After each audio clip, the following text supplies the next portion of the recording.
तेरी अंगुली पकड़ के चला, ममता के आंचल में पला। तेरी अंगुली पकड़ के चला, ममता के आंचल में पला। माँ हो मेरी माँ, मैं तेरा लाडला। माँ हो मेरी माँ, मैं तेरा लाडला। मैं मनीष कुमार सिंह, स्वागत है आपका अपना educational platform 5 wheel NEET batch में। आज का जो सेशन है बहुत ही इंटरेस्टिंग होने वाला है। इस लेक्चर में हमें क्या क्या पढ़ना है इसको हम पहले आपको बता देते हैं कि ताकि आपको भी जानकारी रहे कि हमें इस सेशन में क्या पढ़ना है। आज हम लोग इसमें पढ़ेंगे क्रॉस पोलिनेशन का एडवांटेज और उसका डिसएडवांटेज। इसके अलावा पोलन पिस्टिल इंटरेक्शन को पढ़ेंगे और आर्टिफिशियल हाइब्रिडाइजेशन को कवर करेंगे। यह sexual reproduction in flowering plant chapter का 10th लेक्चर है। अगर इसके पिछले लेक्चर को आप नहीं देखे हैं तो जाकर उसको देख लें कि ताकि आपको बेहतरीन ढंग से ये पॉइंट क्लियर हो जाए। तो चले हम आगे। आप लोग अगर इस प्लेटफॉर्म से नहीं जुड़े हैं तो फटाफट जुड़ जाइए और कमेंट सेक्शन में यस टाइप कर दीजिए कि मेरे पास वो आ जाए। आपके कमेंट से और आपके लाइक से मेरे अंदर एनर्जी का संचार होता है और हमारी उम्मीद, हमारी हौसला और बढ़ जाता है कि हम आपके लिए कुछ बेहतरीन करके दिखाएं। तो आज हम जिस पॉइंट को पढ़ाने वाले हैं बहुत ही इंटरेस्टेड है, इसलिए आप थोड़ा सा माइंड को कंसंट्रेट करके स्क्रीन से नज़र हटाइएगा मत, ध्यान से देखिए। हम लेकर चलते हैं आपको स्क्रीन पे। देखिए आपको स्क्रीन पर दिख रहा है, क्या दिख रहा है? एडवांटेजेज ऑफ क्रॉस पोलिनेशन, यानी क्रॉस पोलिनेशन का क्या एडवांटेज होता है, हम उसको एक एक पॉइंट बाय पॉइंट क्लियर करेंगे। तो आपको देखिए क्या दिख रहा है? Cross pollination introduces genetic recombination and hence variations in the progeny.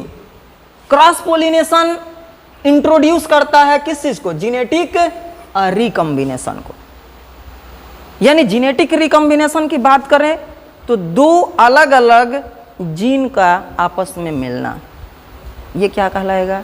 Genetic recombination. और ये कैसे होता है आपको पता है? क्रॉस पोलिनेशन में तो आप पहले से ही जानते हैं, इसके पिछले लेक्चर में आपको डिटेल्स में बताया गया है क्रॉस पोलिनेशन और उसके टाइप्स को, कि इसमें एंथर से पोलन ग्रेन निकलता है और जिस प्लांट के फ्लावर से ये पोलन ग्रेन निकलता है उस प्लांट के फ्लावर पर न जाकर उसी स्पेसीज के दूसरे प्लांट के फ्लावर के स्टिग्मा पर पहुंचता है। तो उस प्लांट का कुछ जेनेटिक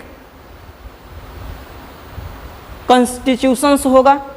इसके अलावा ये जिस प्लांट से पोलन ग्रेन गया है उसका भी तो कुछ अलग ही कैरेक्टरिस्टिक्स फीचर्स होगा। तो ऐसे कंडीशन में दो अलग अलग जीन एक दूसरे से मिलते हैं तो उसको हम लोग क्या बोलते हैं? जेनेटिक रिकॉम्बिनेशन के नाम से जानते हैं। तो ये आपको तो क्लियर हो गया। अब यहाँ पे देखिए क्या कह रहा है? जिसके चलते वेरिएशंस को उत्पन्न करते हैं और ये वेरिएशन किसमें उत्पन्न होता है? इन द प्रोजीनी, यानी जो नया जनरेशन बनेगा उस नए जनरेशन में क्या उत्पन्न होगा? तो वेरिएशन उत्पन्न होगा। क्लियर? अगले पॉइंट की ओर चलते हैं। क्या कह रहा है? It increases the adaptability of the of spring, यानी ऑफ स्प्रिंग में ये किस चीज को इंक्रीज करता है? एडेप्टेबिलिटी को इंक्रीज करता है, यानी कि इस वातावरण में रहने की जो क्षमता होता है उसको ये क्या करता है? इंक्रीज करता है। और यहाँ पे किसके तरफ? तो toward changes in the environment, यानी जो नया इन्वायरमेंट आने वाला है, चाहे आपके आसपास का वातावरण जो चेंज हो रहा है, इस चेंजिंग इन्वायरमेंट में उसके तरफ वो क्या करता है? इंक्रीज करता है। कौन? क्रॉस पोलिनेशन, कि ताकि जो न्यू जनरेशन बन रहा है वो आसानी से यहाँ पे एडॉप्ट कर सके। अगले पॉइंट की ओर चलते हैं। क्या कह रहा है कि it makes the organisms better fitted in the struggle for existence, यानी एग्जिस्टेंस के लिए, यहाँ पे जीवित रहने के लिए, अस्थाई बने रहने के लिए जो भी स्ट्रगल है उसमें फिटेड हो कौन, ये ऑर्गेनिज्म। इसको बनाने का काम कौन करता है, क्रॉस पोलिनेशन। यानी क्रॉस पोलिनेशन क्या करता है, जो नया जनरेशन उत्पन्न होता है उसको इस एनवायरनमेंट में एग्जिस्ट होने के योग्य बना देता है। अगला पॉइंट आपको दिख रहा है, the plants produces the cross pollination are more resistant to diseases. यानी जिस प्लांट में क्रॉस पोलिनेशन होता है उससे जो नया जनरेशन उत्पन्न होता है वो डिजीज के प्रति काफी हाईली रेजिस्टेंट होता है, यानी उसमें बीमारी से लड़ने की क्षमता जो होता है काफी अधिक होता है, यानी डिजीज रेजिस्टेंट प्लांट को तैयार होता है अगर क्रॉस पोलिनेशन हो रहा है तो। अगले पॉइंट की ओर देखते हैं, new and more useful varieties, यानी कि नया और भी उससे ज्यादा, यानी जो भी यूजफुल वैरायटीज है कैन बी प्रोड्यूस्ड, यानी उसको उत्पन्न कर सकता है थ्रू क्रॉस पोलिनेशन, यानी क्रॉस पोलिनेशन के द्वारा नए और यूजफुल वैरायटी को उत्पन्न किया जा सकता है। अब यहाँ पे देख रहे हैं, the defective characters of the race are eliminated and replaced by better characters, यानी जो भी डिफेक्टिव कैरेक्टर्स होता है उसको वो क्या करता है, एलिमिनेट करता है और रिप्लेस्ड कर देता है उसके स्थान पर बेटर कैरेक्टर को। कौन, क्रॉस पोलिनेशन। तो क्रॉस पोलिनेशन का इतना फायदा है, सोचिए अगर क्रॉस पोलिनेशन नहीं होता तो इतने फायदे से तो वंचित रह जाते ना प्लांट। लेकिन सोचिए जिसका कुछ फायदा होता है तो कुछ नुकसान भी होता है। क्रॉस पोलिनेशन का कुछ नुकसान भी होता है, उसको हम लोग अगले पॉइंट में कवर करेंगे। अगर आपको ये पॉइंट क्लियर हो गया है तो आप इसको स्क्रीनशॉट ले लीजिए कि ताकि हम आगे अगले पॉइंट पर चल सके। तो स्क्रीनशॉट ले लीजिए, क्लियर हो गया, चला जाए आगे, ठीक है। अब यहां पे देखिए आपको स्क्रीन पर क्या दिख रहा है। अभी आप क्या पढ़े, एडवांटेजेज पढ़े क्रॉस पोलिनेशन का। अब हम लोग को पढ़ना है डिसएडवांटेजेज। क्या होता है ये पॉइंट जो आप देख रहे हैं, डिसएडवांटेजेज ऑफ क्रॉस पोलिनेशन। अब यहां पे क्या कर रहा है कि it is highly wasteful because plants have to produce a large number of pollen grains. यानी उससे नुकसान क्या है, तो ये कह रहा है कि ये बहुत ही हाईली वेस्टफुल होता है। कौन, क्रॉस पोलिनेशन। क्यों होता है, क्यों ऐसा लाइन कहा जा रहा है आपसे, इसको समझना जरूरी है। क्योंकि ये कह रहा है कि जिस प्लांट में क्रॉस पोलिनेशन होता है उसमें लार्ज अमाउंट में पोलन ग्रेन को बनाना पड़ता है, यानी पोलन ग्रेन का प्रोडक्शन लार्ज अमाउंट में करना पड़ता है, तभी जाकर ये संभव होगा कि पोलन ग्रेन एक फ्लावर से चलकर वो किसी एजेंट के माध्यम से दूसरे प्लांट के फ्लावर के स्टिग्मा पर जा सके। नहीं तो उसमें डाउट बना रहता है कि क्या पता होगा थोड़ा सा पोलन ग्रेन बनेगा तो वो वहां तक पहुंच पाएगा या नहीं पहुंच पाएगा। तो क्लियर हो रहा है ना। आप यहाँ पे देखिए क्या कह रहा है, and other accessory structure in order to suit the various pollinating agency.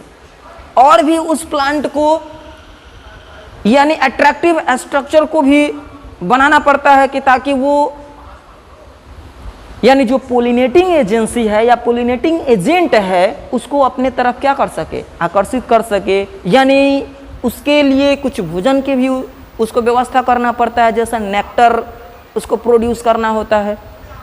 अगर सोचिए कि अगर ये पोलन ग्रेन को ले जाने की आवश्यकता नहीं पड़ता, सेम फ्लावर में अगर ऐसा प्रोसेस हो जाता है, एक ही जगह एंथर और स्टिग्मा रहता और ये प्रोसेस हो जाता तो बाकी उसको उतना एट्रैक्टिव बनने की आवश्यकता भी नहीं पड़ता। तो आपको यहाँ पे दिख रहा होगा कि ये इसमें कुछ एसेसरी स्ट्रक्चर को भी क्या करना होता है, वेरियस पोलिनेटिंग एजेंट के लिए बनाना पड़ता है। अगले पॉइंट की ओर चलते हैं। A factor of chance in always involved in cross pollination, यानी क्रॉस पोलिनेशन में हमेशा एक चांस जो होता है किस चीज का, एक factor, chance of A factor, यानी एक फैक्टर का चांस बना रहता है कि क्या पता पोलिनेटिंग एजेंट आएगा या नहीं आएगा। अगर पोलिनेटिंग एजेंट उसके पोलन ग्रेन को ट्रांसफर नहीं किया तो उसमें पोलिनेशन होगा ही नहीं। इसलिए ये कहा जा रहा है कि factor of chance is always involved in cross pollination. अगले पॉइंट की ओर चलते हैं। इट इज लेस इकोनॉमिकल, यानी कि ये क्या है, लेस इकोनॉमिकल है। इकोनॉमिकल तो आप समझ रहे हैं, आर्थिक स्थिति की बात करते हैं तो। अब यहां पे देखिए क्या कह रहा है कि सम अनडिजायरेबल कैरेक्टर्स में क्रीप इन द रेस, यानी कि जो नया जनरेशन होता है उसमें कुछ अनडिजायरेबल कैरेक्टर्स भी क्या करते हैं, साथ में जा सकते हैं। ऐसा भी ये देखने के लिए मिलता है। अगला पॉइंट देखिए क्या कर रहा है। The very good characters of the race are likely to be spoiled, कुछ बहुत अच्छा कैरेक्टर भी होता है, वो क्या करता है, यानी वो स्पॉइल्ड भी हो सकता है, यानी नष्ट भी हो सकता है। तो आपको स्क्रीन पर जो भी टर्म बताया गया ये सब क्या है, तो ये डिसएडवांटेजेज है। किस चीज का, तो क्रॉस पोलिनेशन का। अगर आप इस लाइन को समझ जा रहे हैं तो इससे आपको बहुत सारा फायदा होने वाला है। क्यों, क्योंकि आपसे पूछा जा सकता है कि क्रॉस पोलिनेशन का क्या फायदा है, क्या नुकसान है, तो आप आसानी से बता सकते हैं कि अगर क्रॉस पोलिनेशन के फायदा की बात करें तो इसमें नए यूजफुल कैरेक्टर को उत्पन्न किया जा सकता है, नए वैरायटी को तैयार किया जा सकता है। इसके अलावा जो नया प्लांट और नया जो जनरेशन बनेगा वो डिजीज रेजिस्टेंट होगा। तो समझ रहे हैं ना। और लेकिन नुकसान की बात करें तो ये बता सकते हैं कि उसमें पोलन ग्रेन ज़्यादा बनाना पड़ता है, जिसके चलते उसको ज़्यादा एनर्जी की आवश्यकता पड़ेगा और उसका जो पोलन ग्रेन बहुत नुकसान भी होता है, बर्बाद हो जाता है। या ज़्यादा मात्रा में जिसका पोलन ग्रेन बनता है उसके चलते लोगों को कुछ एलर्जी भी होता है। आपको पहले ही बताया गया था कि पोलन एलर्जी, जिसको हम लोग हे फीवर के भी नाम से जानते हैं, कुछ लोगों को ऐसा नुकसान हो जाता है।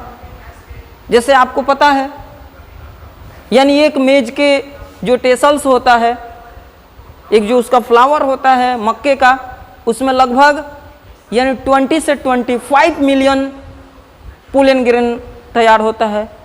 सोचिए ऐसे अगर पूरे एक खेत में देख लिया जाए बहुत सारा मक्का का पेड़ है तो उससे तो कितना पोलन ग्रेन बनेगा। तो ऐसे ज़्यादा मात्रा में पोलन ग्रेन बनाने से उसके एनर्जी का ह्रास होता है। तो ये तो नुकसानदायक है ना, इसलिए इसको हम लोग किस में रखे हैं, डिसएडवांटेजेज में रखते हैं। और इसके अलावा ये क्या है, यानी लेस इकोनॉमिकल भी होता है। और इसके लिए आपको तो एक और बात ध्यान रखना है कि इसका डिसएडवांटेज में हम लोग एक बात को रखें कि क्रॉस पोलिनेशन जो होता है ना वो किसी फैक्टर पर डिपेंडेंट रहता है, यानी पोलिनेटिंग एजेंट पर, एक्सटर्नल एजेंसी पर डिपेंडेंट रहता है। अगर एक्सटर्नल एजेंसी उसमें काम नहीं कर रहा है तो पोलिनेशन होगा ही नहीं। तो हम उम्मीद करते हैं कि आपको ये पॉइंट बेहतरीन तरीके से समझ में आ गया होगा। अगर आप धैर्य बनाकर इस स्क्रीन पर बने रहिएगा तो आप इसका भी स्क्रीनशॉट ले ही लीजिए, छोड़िए मत। तो चलते हैं हम लोग अगले पॉइंट की ओर। अब आपको बताया गया था कि इस लेक्चर में हम लोग किसको किसको कवर करने वाले हैं, तो उसी में हम लोग चलते हैं। आपको स्क्रीन पर दिख रहा है क्या है, पोलन पिस्टिल इंटरेक्शन। ये पोलन पिस्टिल इंटरेक्शन है ना बहुत ही इंपॉर्टेंट है आपके एग्जाम के पॉइंट ऑफ व्यू से। हम आपको ऐसे डिटेल्स में इसका टर्म हम क्लियर करने वाले हैं कि ताकि आपको फिर कभी पोलन पिस्टिल इंटरेक्शन से संबंधित कोई भी परेशानी नहीं होगा, हर एक डाउट आपका क्लियर हो जाएगा। तो देखिए ये पोलन पिस्टिल इंटरेक्शन जो आपको स्क्रीन पर दिख रहा है, नाम से ही आपको बहुत सारा टर्म क्लियर हो जाएगा। यानी ये पोलन तो आप समझ रहे हैं, यानी पोलन ग्रेन जिसके अंदर मेल गैमीट होता है, किसका, प्लांट का, और ये पिस्टिल तो आप समझ रहे हैं ना, फ्लावर का फीमेल रिप्रोडक्टिव ऑर्गन को बोलते हैं। और इंटरेक्शन की बात करते हैं तो इसको संकर्षण बोलते हैं। यानी पोलन और पिस्टिल का एक दूसरे से क्या इंटरेक्शन है, इसको हम लोग डिटेल्स में समझने वाले हैं। तो ऐसे एक सिंपल तरीके से अगर समझना है तो आप बता सकते हैं कि पोलन पिस्टिल इंटरेक्शन जो होता है, जैसे स्टिग्मा पर पोलन ग्रेन का फॉल डाउन होना यानी गिरना, यहाँ से शुरू होता है और पोलन ट्यूब के फॉर्मेशन के बाद ये पोलन ट्यूब यानी फ्लावर के ओवरी के अंदर जो ओव्यूल होता है उसके ओव्यूल में एंट्री करता है। वहाँ तक कि सभी जो इवेंट्स है उस सबको एक साथ ग्रुप में कर दिया जाए तो उसको हम लोग क्या बोलते हैं, पोलन पिस्टिल इंटरेक्शन के नाम से जानते हैं। तो हम लोग एक एक करके डिटेल्स में समझते हैं क्या कह रहा है पोलन पिस्टिल इंटरेक्शन में। सिर्फ आप धैर्य बनाकर देखते रहिए। क्या कह रहा है कि pollen pistil interaction is the group of events. आपको बताया गया ना, ये कुछ इवेंट्स का ग्रुप है। यानी कौन कौन सा इवेंट्स है, कौन कौन सा प्रोसेस हो रहा है इस पोलन पिस्टिल इंटरेक्शन में। तो देखिए क्या कह रहा है, that occurs from the time of pollen deposition. यानी ये शुरू जो होता है इसमें होता क्या है, तो ये पोलन के डिपोजिशन से शुरू होता है। और कहाँ पे पोलन का डिपोजिशन होता है, ओवर द स्टिग्मा। यानी स्टिग्मा पर पोलन ग्रेन के गिरने से लेकर और कहाँ तक जाएगा आपको बताया गया था ना, ओव्यूल में पोलन ट्यूब के एंट्री तक के बीच में जो भी घटना है सबको एक साथ क्या कहेंगे, पोलन पिस्टिल इंटरेक्शन कहेंगे। तो आपको क्लियर हो रहा है ये पोलन डिपोजिशन स्टिग्मा के ऊपर और the time of pollen tube entry into the ovule. यानी जिस समय से पोलन ग्रेन के स्टिग्मा पर फॉल डाउन हो रहा है वहां से ये प्रोसेस शुरू हो रहा है और पोलन ट्यूब का फॉर्मेशन होगा, उसके बाद से ओव्यूल में पोलन ट्यूब का एंट्री होगा। वहां तक के सभी घटना को हम लोग क्या कहते हैं, पोलन पिस्टिल इंटरेक्शन कहते हैं। यहाँ पे देखिए क्या कह रहा है कि it is A dynamic process. यानी ये क्या है, एक डायनेमिक प्रोसेस है। अब डायनेमिक प्रोसेस इसको क्यों कहा जा रहा है तो इसको हम समझ लेते हैं। which has checks at several places for promotion or inhibition of pollen growth। यानी ये डायनेमिक प्रोसेस है पोलन पिस्टिल इंटरेक्शन। इसके द्वारा तो ही पता चलता है कि जो पोलन ग्रेन है किस स्थान पर वो उसका प्रोमोशन होगा और किस स्थान पर उसका इनहिबिशन होगा।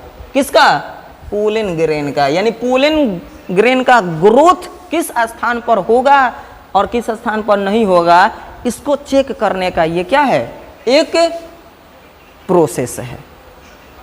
जैसे मान लीजिए कि पोलन ग्रेन एंथर से तो निकलकर हवा के माध्यम से चाहे किसी भी पोलिनेटिंग एजेंट के माध्यम से स्टिग्मा पर चला गया, लेकिन जिस स्टिग्मा पर गया है, क्या जिस फ्लावर का वो स्टिग्मा है वह ये पोलन ग्रेन वाले प्लांट के स्पीसीज का है या नहीं है, ये कोई मनुष्य थोड़ी है कि वो सोच समझ कर जाएगा कि नहीं हम मैंगो का पोलन ग्रेन है तो मैंगो के स्टिग्मा पर जाएंगे यानी दूसरे प्लांट के स्टिग्मा पर हम नहीं जाएंगे।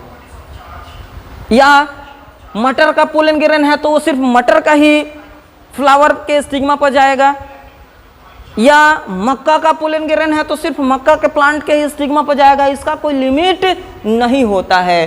कहीं से किसी का पोलन ग्रेन किसी प्लांट के स्टिग्मा पर आ सकता है, तो वो स्टिग्मा उसको एक्सेप्ट करेगा कि नहीं करेगा उसको पहले चेक करेगा ना।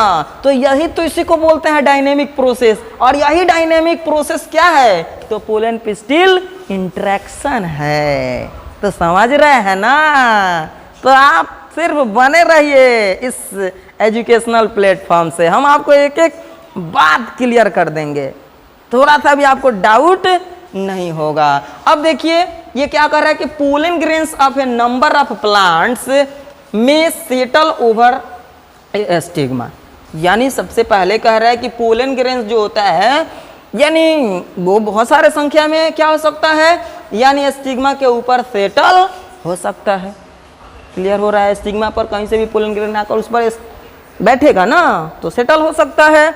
इसके अलावा क्या कर रहा है कि only the right pollen belonging to same species would germinate while other fail to do सो।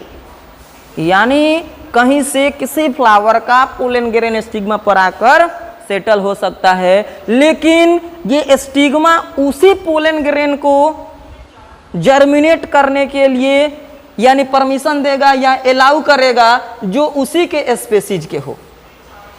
उसी प्लांट के स्पेसीज का अगर पोलन ग्रेन है तभी जाकर उसको एक्सेप्ट कर पाएगा, और जब एक्सेप्ट कर लेगा तो उसको जर्मिनेट के लिए वो अलाउ कर देगा कि हाँ उसका पोलन ट्यूब बनने के लिए जो जर्मिनेशन होगा आगे की तरफ प्रोसेस स्टार्ट होगा, और नहीं तो उसको क्या कर देता है while other fail to do so. अगर वो दूसरे स्पेसीज का पोलन ग्रेन है तो उसको क्या करता है रिजेक्ट कर देता है। सोचिए ये कितना इंटरेस्टिंग टर्म है, यानी उसके पास अपना कुछ दिमाग नहीं है फिर भी वो अपने स्पेसीज के पोलन ग्रेन को एक्सेप्ट कर ले रहा है, बाकी को रिजेक्ट कर रहा है। तो अगर आपसे पूछ दिया जाए उसके अंदर क्या है ऐसा जो उसको रिजेक्ट कर दे रहा है चाहे एक्सेप्ट कर ले रहा है, तो आप यही बात बता दीजिएगा ना कि उसके पोलन ग्रेन में कुछ शुगर सॉल्यूशन होता है, वो एक्सेप्ट करता है, पहचानता है।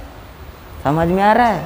इसके अलावा कुछ उसमें प्रोटीन होता है जो उसको ये डिसाइड करने में हेल्प करता है कि ये पोलन ग्रेन हमारे ही स्पेसीज का है। नहीं तो पता चलेगा कि किसी का प्लांट के स्टिग्मा पर किसी का पोलन ग्रेन आया और उसको एक्सेप्ट कर ले, जर्मिनेट हो जाए और पोलन ट्यूब के माध्यम से मेल गैमेट को ले जाकर उसके एक सेल से फर्टिलाइज करा दे, तो सोचिए जो बीज बनेगा फल बनेगा वो अजीब सा बन जाएगा ना।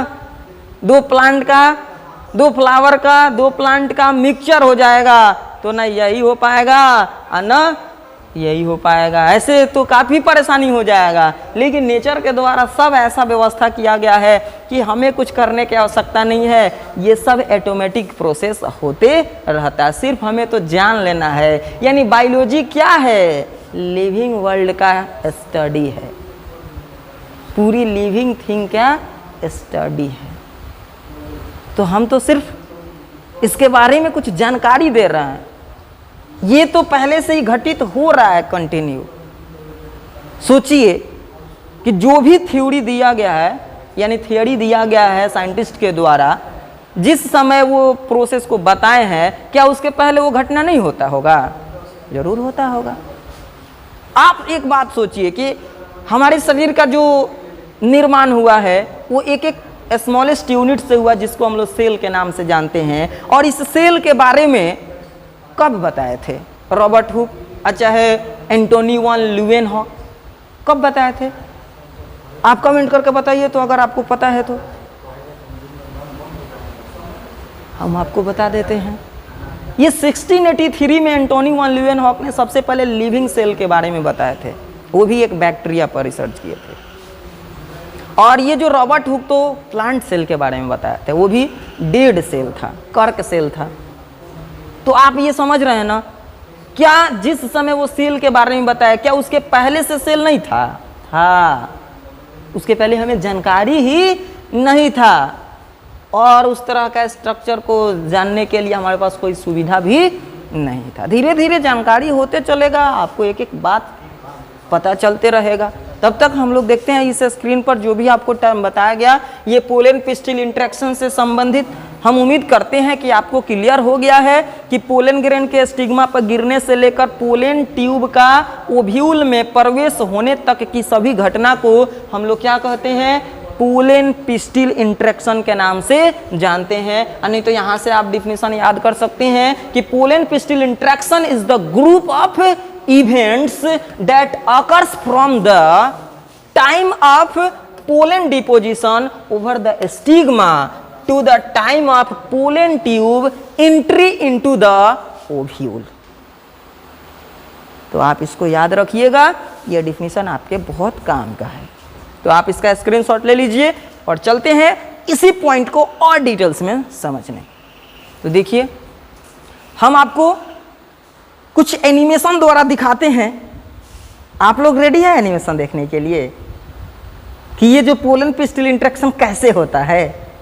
तो फटाफट कमेंट कीजिए ना कि हाँ हम देखना चाहते हैं कि कैसे पोलन पिस्टिल इंटरेक्शन होता है, अंदर से एकदम हम एक्साइटेड है कि हम देखेंगे ही, बिना देखे हुए छोड़ेंगे नहीं। ऐसे जो भी हम आपको यानी स्क्रीन पर बता रहे हैं, समझा रहे हैं, ये बात अगर आप हकीकत में किसी प्लांट के साथ देख लीजिएगा तो कितना आपको मजा आएगा, आनंद आ जाएगा, लगेगा कि एकदम हमारे नज़रों के सामने ये घटना घट रहा है। लेकिन हम जो आपको ये एनिमेशन दिखाने वाले हैं ना, किसी प्लांट के पास आप बैठ भी जाइएगा तो आप नहीं देख सकते हैं। सोचिए, उसको हम आपको स्क्रीन पर दिखा रहे हैं, आप देखिए, ये मेरा बनाया हुआ नहीं है, ये कुछ लोगों के द्वारा इसका डिजाइनिंग किया गया है। हम तो सिर्फ आपके सामने प्रस्तुत कर रहे हैं। आप इसको देखिए, आपको 100% समझ में आ जाएगा कि पोलन पिस्टिल इंटरेक्शन में होता क्या है, स्टिग्मा पर कैसे पोलन ग्रेन आता है। जैसे कहीं से पोलन ग्रेन एंथर से आकर स्टिग्मा पर बैठ जाएगा तो पोलिनेशन हो गया, ये बात आप जानते ही हैं। लेकिन पोलिनेशन के बाद जब स्टिग्मा पर आ गया है, अगर उसी स्पीशीज का पोलन ग्रेन है तो वहां से खेल शुरू होता है और उसका पोलन ट्यूब ओव्यूल में एंट्री करेगा, वहां तक के पूरे प्रोसेस को पोलन पिस्टिल इंटरेक्शन कहा जाता है। तो चलिए आप लोग फटाफट अपने नज़र को स्क्रीन पर बनाए रहिए, हम आपको एनिमेशन के द्वारा दिखाते हैं। देखिए आपके सामने ये स्क्रीन पर एनिमेशन क्या कह रहा है। देखिए आपको ये जो स्क्रीन पर दिख रहा है ना, ये स्टिग्मा है। ये क्या है? स्टिग्मा है। इस स्टिग्मा पर आप देखिए पोलन ग्रेन आया है तो उस प्रोसेस को पोलिनेशन कहते हैं। और ये देखिए स्क्रीन पर ये एक एक क्या है, ये सब पोलन ग्रेन है। ये सब क्या है? एक एक पोलन ग्रेन है जो वाटर को इस एब्जर्व करता है और एब्जर्व करके इसका क्या होता है, ये फैल जाता है, उसका जर्मिनेशन होगा। देखिए ये वाटर को इसमें से एब्जर्व कर लिया है और एब्जर्व करने के बाद से अब इसका जर्मिनेशन हो रहा है, ये पोलन ट्यूब बन रहा है। ये क्या बन रहा है? पोलन ट्यूब बन रहा है। और इस पोलन ट्यूब के अंदर आपको बताया गया था कि 2 मेल गैमीट होता है और एक देखिए वो जो जा रहे हैं ना, ये वेजिटेटिव न्यूक्लियस है और ये क्या है? जेनरेटिव न्यूक्लियस था जो डिवाइड कर 2 मेल गैमीट बना लेता है। तो एक पोलन ग्रेन में देखिए ये धीरे धीरे करते हुए ये क्या करता है, पहले स्टिग्मा को होल करता है। देखिए स्टिग्मा के अंदर ये स्टाइल है और ये पीछे वाला ये भाग जो क्या है, ओवरी है। यानी ये देखिए कितना पतला सा, ये देखिए स्टिग्मा को होल किया है पोलन ट्यूब और धीरे धीरे करते हुए कहाँ तक चला जाएगा, ओवरी के अंदर एंट्री करेगा। तो ये देखिए अभी इसका ट्रांसमिशन हो रहा है ये पोलन ट्यूब का। और ये पोलन ट्यूब का ग्रोथ जो होता है कैसे होता है, तो पोलन ट्यूब के जो अगले सिरे पर जो है ना वेजिटेटिव न्यूक्लियस है, चाहे उसको ट्यूब न्यूक्लियस कहते हैं, और उसमें कुछ केमिकल्स होता है। उस केमिकल्स के द्वारा ये धीरे धीरे क्या होता है, ग्रो करते रहता है। ये जितना स्पीड से अभी बढ़ रहा है ना, इतना स्पीड से इतना तेजी में नहीं होता है, कुछ समय लेता है। लेकिन यहाँ पे तो ये एनिमेशन है ना, देखिए कुछ केमिकल कंपोजिशन है जो इसके ग्रोथ में क्या करता है, हेल्प करता है। ये साइटोप्लाज्मिक स्ट्रीमिंग हो रहा है और इसके चलते ये धीरे धीरे आगे की तरफ बढ़ते जाएगा। और ये बढ़ते बढ़ते क्या होगा, ये साइटोप्लाज्मिक ट्रांसमिशन हो रहा है ना। यहाँ पे देखिए साथ में 2 मेल गैमीट भी जा रहा है पीछे पीछे इसी पोलन ट्यूब से होते हुए। ये मेल गैमीट को ले जाने के लिए ही ये क्या हुआ है, पोलन ट्यूब बना है, नहीं तो इसका कोई जरूरत ही नहीं पड़ता। और ये देखिए धीरे धीरे ये पोलन ट्यूब चला जाएगा कहाँ पे, ओवरी के में जो ओव्यूल है ना, जो आपको इसका स्ट्रक्चर पढ़ाया गया था ओव्यूल का, जिसको मेगा स्पोरेंजियम के नाम से जानते हैं, वहां पर ये माइक्रोपाइल से क्या करेगा, एंट्री करेगा। तो देखिए आ गया ये ओव्यूल के पास। इस ओवरी के अंदर बहुत सारा ओव्यूल है, किसी किसी में एक ही ओव्यूल रहता है, तो जितना ओव्यूल रहता है उतना सीड बनता है। अगर जिस फल के अंदर एक ही बीज बनेगा उसमें एक ही समझ लीजिए ओव्यूल होगा। और ये धीरे धीरे देखिए ये एंट्री करते हुए पोलन ट्यूब आ गया है। यानी आपको ये नहीं ना लग रहा है कि ये जो अर्थवर्म चल रहा है, ये अर्थवर्म के जैसा दिख रहा है, केंचुआ के जैसा दिख रहा है, लेकिन ये केंचुआ है नहीं, ये तो है पोलन ट्यूब। देखिए ये एंट्री कर गया। ये एंट्री कहाँ पे कर रहा है, ये ओव्यूल के अंदर एंट्री कर गया। तो आपको क्या समझ में आया ये एनिमेशन देखकर, कि स्टिग्मा पर पहले पोलन ग्रेन बैठा, फिर उसके बाद से उसमें से वाटर को एब्जर्व किया और वाटर को एब्जर्व करने के बाद से उस पोलन ग्रेन का जर्मिनेशन हुआ और पोलन ग्रेन का जब जर्मिनेशन हुआ तो क्या बना, पोलन ट्यूब बना, और वो पोलन ट्यूब धीरे धीरे स्टिग्मा से स्टाइल में गया, और स्टाइल तो एक ट्यूब लाइक स्ट्रक्चर था, उसी ट्यूब लाइक स्ट्रक्चर से धीरे धीरे होते हुए कहाँ तक आ गया, ओवरी तक आ गया। और ओवरी तक आने के बाद से क्या किया, ओवरी के अंदर ओव्यूल होता है, उस ओव्यूल में जो माइक्रोपाइल आपको बताया गया था, एक होल ओव्यूल के अंतिम सिरे पर रहता है, वहां से वो क्या किया, एंट्री कर गया। तो एंट्री कर गया और कहां से चला था, स्टिग्मा से। तो आपको बताया गया था ना पोलन पिस्टिल इंटरेक्शन में कि पोलन ग्रेन के स्टिग्मा पर गिरने से लेकर पोलन ट्यूब का ओव्यूल में एंट्री करने तक की सभी घटना को क्या कहते हैं, पोलन पिस्टिल इंटरेक्शन के नाम से जानते हैं। हम उम्मीद करते हैं कि आपको 100% ये क्लियर हो गया होगा। अगर आपको क्लियर नहीं हुआ है तो आप इस एनिमेशन को फिर से आप रिव्यू करके देख लेंगे, आपको 100% क्लियर हो जाएगा। तो चले आगे, देखिए चलते हैं आगे। ये आपको खुद दिख भी रहा है, ये स्क्रीन पर ये क्या है, ओव्यूल है। ओव्यूल के माइक्रोपाइल से यहाँ से ये पोलन ट्यूब एंट्री किया है। अब ये एंट्री किया है और लेकर क्या आ रहा है, मेल गैमीट को लेकर आ रहा है। मेल गैमीट को इसके अंदर लेकर जाएगा तो ये आपको दिखाएगा था, 2 मेल गैमीट को लेकर आता है, इसलिए इसके अंदर डबल फर्टिलाइजेशन कराना है। दोनों मेल गैमीट का काम है, उसको हम लोग डबल फर्टिलाइजेशन जब टॉपिक पढ़ाएंगे तो उसमें क्लियर कराएंगे। तब तक आपको कुछ इंतजार करना पड़ेगा, नहीं तो पहले से आप जानते हैं तब तो अच्छी बात है, नहीं जानते हैं तो आप इसको जान गए, जानते हैं और कुछ भूल गए हैं तो रिवीजन भी तो हो गया ना। कितना इंटरेस्टेड है ना। चलते हैं आगे।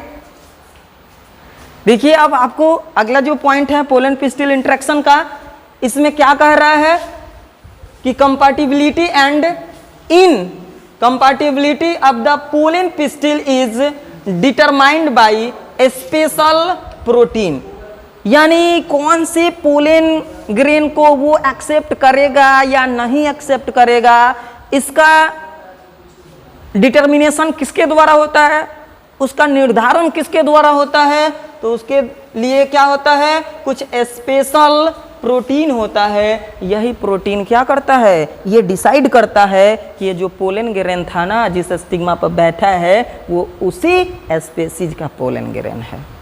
उसके बाद क्या होता है, the compatible pollens are also to absorb water and nutrients from the surface of the stigma. अगर वो उसी स्पेसीज का पोलन ग्रेन है, उसको एक्सेप्ट कर लेता है स्टिग्मा, तो उसके बाद वो पोलन ग्रेन्स क्या करता है, वाटर को एब्जॉर्ब करता है और कुछ न्यूट्रिएंट्स को भी एब्जॉर्ब करता है। कहाँ से, from the surface of the stigma, यानी स्टिग्मा के सरफेस से कुछ वाटर को और कुछ न्यूट्रिएंट्स को एब्जॉर्ब कर लेता है। और एब्जॉर्ब करने के बाद क्या करता है, उसका जर्मिनेशन होता है। तो वो चीज़ आप तो स्क्रीन पर एनिमेशन में देखे ही हैं कि कैसे वाटर को एब्जॉर्ब करके वो पोलन ग्रेन क्या हुआ था, फैल गया था, उसमें से पोलन ट्यूब बाहर की तरफ आया था, जो देखकर बहुत सारे बच्चे को लग रहा था कि अर्थवर्म है। वो अर्थवर्म नहीं था, अरे वही तो पोलन ट्यूब था। और क्यों बना था पोलन ट्यूब, उसका क्या काम था, तो उसको मेल गैमेट को पहुंचाना था किसके पास, फीमेल गैमेट के पास,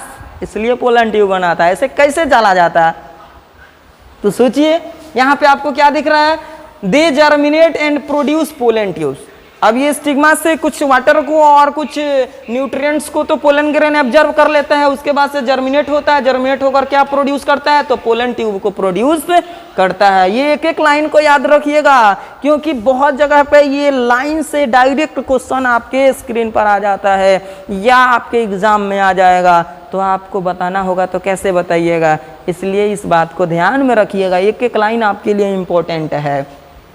pollen tubes grow into the style, और ये पोलन ट्यूब पहले क्या करता है, जब तो बन तो गया ना, बनने के बाद तो स्टिग्मा को होल्ड करता है और स्टाइल से होते हुए धीरे धीरे आगे की तरफ बढ़ते चला जाता है। उसका ग्रोथ जो होता है स्टाइल में होता है। इसके अलावा their growth and path through the style are also determined by specific chemical, यानी उस पोलन ट्यूब का ग्रोथ और वो किस रास्ते से स्टाइल में कैसे जाएगा, इसका डिटर्मिनेशन यानी उसको डिटरमाइन कौन करता है, तो एक स्पेसिफिक केमिकल के द्वारा होता है, जिसको हम लोग साइटोप्लाज्मिक स्ट्रीमिंग आपको बताया गया था, उसके अंदर बहुत सारा केमिकल था ना, वो धीरे धीरे ग्रो कर रहा था, धीरे धीरे पोलन ट्यूब आगे की तरफ बढ़ते चला जा रहा था। किधर से? स्टिग्मा से ओवरी के अंदर, जिधर ओव्यूल है, क्योंकि ओव्यूल में ना एंट्री कराना है। माइक्रोपाइल से देखे थे कैसे एंट्री कर गया था, और उसके बाद डबल फर्टिलाइजेशन होता है, और वो भी किसमें? तो सिर्फ एंजियोस्पर्म में ही डबल फर्टिलाइजेशन होता है, बाकी तो सिंगल फर्टिलाइजेशन से काम चल जाता है। हम आपको क्लियर करेंगे ये डबल फर्टिलाइजेशन को अगले लेक्चर में। इसमें आपको सिर्फ आर्टिफिशियल हाइब्रिडाइजेशन तक ही पढ़ाएंगे, नहीं तो बहुत ज़्यादा समय हो जाएगा। आप सोचिएगा कि कितना ज़्यादा देर तक क्लास ले रहे हैं, अरे क्लास को ओवर कर देंगे, फिर आपको आगे की तरफ कुछ आराम करने का और पीछे वाले पॉइंट को रिव्यू करने के लिए, उसका रिवीजन करने के लिए कुछ टाइम भी तो मिल जाएगा ना। तो चलिए, आपको यहाँ पे पता चल गया कि स्पेसिफिक केमिकल के द्वारा क्या होता है, पोलन ट्यूब का ग्रोथ होता है और स्टाइल से होते हुए आगे की तरफ बढ़ता है। और कहाँ तक जाएगा ये आपको देखिए अगले पॉइंट में क्लियर हो जाएगा। आप इसका स्क्रीनशॉट ले लिए है ना? अच्छा, स्क्रीनशॉट ले लीजिए, तब आगे बढ़ाते हैं। चलिए, अब देखिए यहाँ पे क्या कह रहा है। अगला पॉइंट जो आपको दिख रहा है ये पोलन पिस्टिल इंटरेक्शन का ही है, जो आपको डिटेल्स में यहाँ पे कवर किया गया है एक शॉर्ट फ्लो चार्ट के द्वारा। ये अगर चार्ट के एक एक पॉइंट आपको याद रहा तो इतना ही से आपको कुछ नंबर मिल जाएगा, और ऑब्जेक्टिव क्वेश्चन आप फटाफट बना लीजिएगा। ये डायरेक्ट इससे क्वेश्चन आप तैयार कर सकते हैं। सबसे पहले देखिए पोलन पिस्टिल इंटरेक्शन में क्या होता है, पोलन ग्रेन ऑन स्टिग्मा। सबसे पहला काम तो आपको बताया गया था ना कि पोलन ग्रेन पहले स्टिग्मा पर आता है। जैसे कि आप स्क्रीन पर यहाँ पे देख रहे हैं, देखिए ये पोलन ग्रेन क्या हुआ है, स्टिग्मा पर आया है ना, और उसके बाद ही क्या हुआ है, उसका जर्मिनेशन हुआ है। तो देखिए सबसे पहले pollen grain on stigma. Second point क्या कर रहे हैं, पोलन एडहेशन, यानी पोलन ग्रेन जब स्टिग्मा पर गिरता है तो उसके बाद उस स्टिग्मा से पोलन ग्रेन क्या हो जाता है, चिपक जाता है। ऐसा क्यों होता है? क्योंकि स्टिग्मा के सतह पर कुछ केमिकल्स रहता है, शुगर सॉल्यूशन रहता है, कुछ प्रोटीन्स रहता है जो चिपचिपा रहता है, स्टिकी रहता है। और पोलन ग्रेन भी कुछ प्लांट का तो स्टिकी होता है, जो आसानी से क्या करता है, उसके स्टिग्मा पर जाकर चिपक जाता है। आपको तो पोलन ग्रेन का डिटेल्स पढ़ाए थे तो उस समय बताए थे, या पोलिनेशन का टाइप में आपको एक एक पोलन ग्रेन का बता रहे थे कि कौन से फ्लावर का पोलन ग्रेन स्टिकी होगा और किसका नॉन स्टिकी होगा। इंटोमोफिलस जो भी फ्लावर है जिसमें इंसेक्ट के द्वारा पोलन ग्रेन का ट्रांसफर होता है वो स्टिकी होता है, थोड़ा चिपचिपा होता है, और जो एनिमोफिलस होता है वो नॉन स्टिकी होता है, यानी जो हवा के द्वारा पोलन ग्रेन का ट्रांसफर होता है वो नॉन स्टिकी होता है। तो यहाँ पे देखिए आपको पता चल गया, पोलन ग्रेन स्टिग्मा पाएगा, उसके बाद पोलन ग्रेन उससे स्टिग्मा से क्या हो जाएगा, यानी उससे चिपक जाएगा, उसका एडहेशन होगा। उसके बाद वाटर को और कुछ न्यूट्रिएंट्स को ऑब्जर्व करके उस पोलन ग्रेन का हाइड्रेशन होगा, यानी जल को अवशोषित कर लेगा। इसके बाद से क्या होगा, पोलन ग्रेन का जर्मिनेशन होगा। क्या होगा, पोलन ग्रेन का जर्मिनेशन होगा। जब पोलन ग्रेन का जर्मिनेशन होगा तो किस चीज का जर्मिनेशन होगा, तो पोलन ग्रेन जर्मिनेट करके क्या बनाता है, तो पोलन ट्यूब बनाता है। क्या बनाता है, पोलन ट्यूब। और जब पोलन ट्यूब बनाएगा तो वो पोलन ट्यूब क्या करेगा, pollen tube इंटर्स into the stigma, यानी वो स्टिग्मा में पहले एंट्री करता है, यानी स्टिग्मा को होल्ड करता है, तब ना स्टाइल में जाएगा। यानी यहाँ पे देखिए सबसे पहले पोलन ग्रेन आ गया, उसके बाद से पोलन ग्रेन को वाटर को ऑब्जर्व करके ये पोलन ग्रेन का जर्मिनेशन हो रहा है, और ये क्या बना रहा है, पोलन ट्यूब बना रहा है ना। और पोलन ट्यूब बना रहा है तो पहले ये ऊपर वाले स्टिग्मा वाले पार्ट को क्या कर रहे हैं, होल्ड कर रहा है और एंट्री कर रहा है, और उसके बाद ये किस में जा रहा है, स्टाइल में। ये आपको पता है ना, ये स्टाइल है, और ये ऊपर वाला पार्ट्स क्या है, स्टिग्मा है। और ये जो छोटा छोटा देख रहे हैं ये सब क्या है, पोलन ग्रेन्स है। ये सब क्या है, पोलन ग्रेन्स है। ये पोलन ग्रेन्स स्टिग्मा पर आने के बाद से वो क्या कर रहा है, जर्मिनेट हो रहा है। तो आप खुद देख रहे हैं कि पोलन ट्यूब जब बन जा रहा है पोलन ट्यूब, तो वो स्टिग्मा में पहले एंट्री करता है। एंट्री करने के बाद से pollen tube growth through the style, उसके बाद से धीरे धीरे ये इसका ग्रोथ होता है और स्टिग्मा से वो स्टाइल में आता है, और स्टाइल से ये पोलन ट्यूब होते हुए ये ओवरी में एंट्री कर जाता है। और ओवरी में एंट्री करने के बाद से देखिए यहाँ पे आपको जो है ये दिख रहा है ना स्ट्रक्चर, इसको बोलते हैं ओव्यूल। क्या बोलते हैं, ओव्यूल के नाम से जानते हैं। इस ओव्यूल में आपको बताया गया है कि इस ओव्यूल के अंदर एम्ब्रायो सैक होता है। ये क्या होता है, एम्ब्रायो सैक, और जिसको एम्ब्रियो सैक भी बोलते हैं। यानी इस ओव्यूल के अंदर क्या होता है, एम्ब्रियो सैक। और इस एम्ब्रियो सैक में आपको बताया गया था कि जो चैलेजल इंडक्योर होता है वो एंटीपोडल सेल होता है, और बीच में जो दो न्यूक्लियस देख रहे हैं इसको पोलर न्यूक्लियाई कहते हैं, और नीचे जो माइक्रोपाइलर इंडक्योर जो 3 सेल्स का ग्रुप होता है, इसमें से एक सेल को हम लोग एग सेल और दो को क्या बोलते हैं, सिनर्जिड के नाम से जानते हैं। तो यानी एम्ब्रियो सैक के अंदर इस पोलन ट्यूब को क्या करना है, एंट्री करना है। तो उसके अंदर एंट्री करने से पहले तो ओव्यूल के अंदर नहीं एंट्री करेगा। तो यहाँ पे देखिए क्या कर रहा है कि pollen tube growth through the style, style से बढ़ते गया, ग्रोथ हुआ उसका, उसके बाद लास्ट में क्या हुआ, pollen tube इंटर्स into the ovule, और पोलन ट्यूब समय में क्या करता है, ओव्यूल में एंट्री कर जाता है। तो आपको पोलन पिस्टिल इंट्रैक्शन तो पूरा हमें लग रहा है फाइनली क्लियर हो ही गया होगा। यहाँ पे हेडिंग भी आप देख रहे हैं, पोलन पिस्टिल इंट्रैक्शन, यानी कि पोलन ग्रेन के स्टिग्मा पर गिरने से लेकर ये पोलन ट्यूब के ओव्यूल में एंट्री तक के बीच में होने वाली सभी प्रोसेस को, यानी सभी घटना को हम लोग क्या कहते हैं, ये पोलन पिस्टिल इंट्रैक्शन के नाम से जानते हैं। यहाँ पे आप स्क्रीन पर भी देख रहे हैं इस इमेज में कि ये पोलन ग्रेन के स्टिग्मा पर आने के बाद से पोलन ट्यूब बना, पोलन ट्यूब स्टाइल से होते हुए, और ये क्या किया है, यहाँ से एंट्री कर गया है, यानी ये ओव्यूल के अंदर ये एंट्री कर गया है। हो गया पोलन पिस्टिल इंटरेक्शन। यहीं तक आपको समझना है, इससे ज़्यादा कुछ पोलन पिस्टिल इंटरेक्शन में नहीं समझना है। अब इसके आगे का जो प्रोसेस होगा वो फर्टिलाइजेशन में हमें पढ़ेंगे। क्या पढ़ेंगे, किसमें पढ़ेंगे, तो फर्टिलाइजेशन में पढ़ेंगे। और ये एंजियोस्पर्म प्लांट का ओव्यूल है, तो इसमें जो फर्टिलाइजेशन होगा वो डबल फर्टिलाइजेशन होगा। कैसे होगा इसका डिटेल्स हम आपको आगे अगले लेक्चर में बताएंगे। तब तक आप यहाँ पे आप इसका स्क्रीनशॉट ले लीजिए कि ताकि आपको ये पॉइंट समझ में आ जाए। अगर ये पॉइंट आपको याद रहा तो आप अपने मन से भी लैंग्वेज को क्या कर सकते हैं, बना सकते हैं, और 100% आपका सही होगा। चलते हैं अगले पॉइंट की ओर।